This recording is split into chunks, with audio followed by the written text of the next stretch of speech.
Pemirsa, Menteri Koordinator Bidang Perekonomian Airlangga Hartarto mengatakan dari sisi serapan realisasi anggaran program ekonomi nasional sudah meningkat menjadi 25%. Airlangga akan terus mendorong program bantuan langsung tunai kepada masyarakat agar segera didistribusikan sehingga semakin meningkatkan penyerapan anggaran program ekonomi nasional.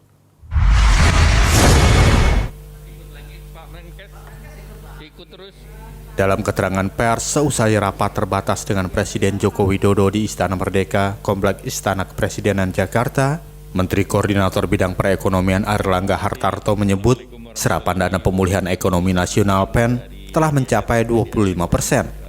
Dari total anggaran 695 triliun rupiah, serapan dana PEN telah mencapai 173,98 triliun rupiah. Angka tersebut menunjukkan kenaikan dibandingkan sebelumnya. Realisasi serapan anggaran program ekonomi nasional akan didorong lagi agar semakin meningkat, di mana penggunaan anggaran untuk program di kementerian atau lembaga harus segera direalisasikan, sebab jika anggaran tidak terserap, nantinya dialihkan kepada program yang dapat mendukung produktivitas. Dan kemudian kita melihat bahwa ada tren yang baik, di mana dari pagu 695 triliun untuk program pemulihan ekonomi nasional, ini realisasinya sudah meningkat menjadi 25%.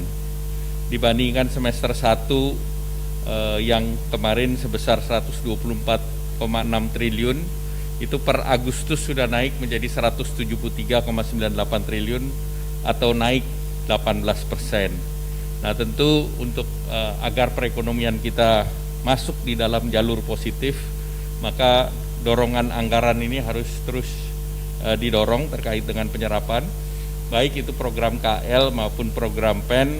Dan kepada kementerian, kemarin kami sudah menyampaikan bahwa anggaran yang tidak terserap dialihkan kepada program-program yang mendukung daripada produktivitas.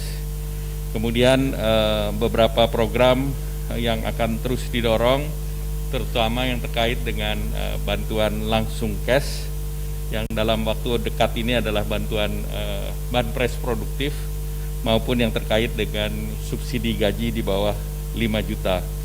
Kemudian terkait dengan tren ekonomi, kita lihat dari perusahaan-perusahaan di bursa itu 36% membukukan profitabilitas lebih baik dari tahun lalu.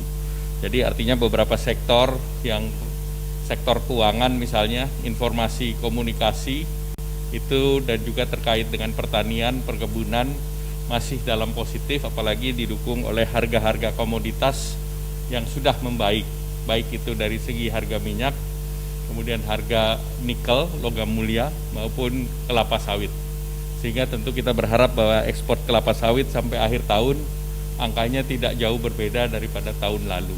Di media cetak, media elektronik. Dari capaian tersebut, Airlangga optimis Indonesia mampu melewati krisis COVID-19 dan pemulihan ekonomi nasional secara bersamaan. Airlangga memaparkan, kasus kesembuhan COVID-19 di Indonesia lebih baik dibanding global. Bahkan kasus sembuh mencapai 70%, lebih tinggi dari kasus global yang hanya 68,1%. Dari Jakarta, Adi Wiranata, Nusantara TV melaporkan.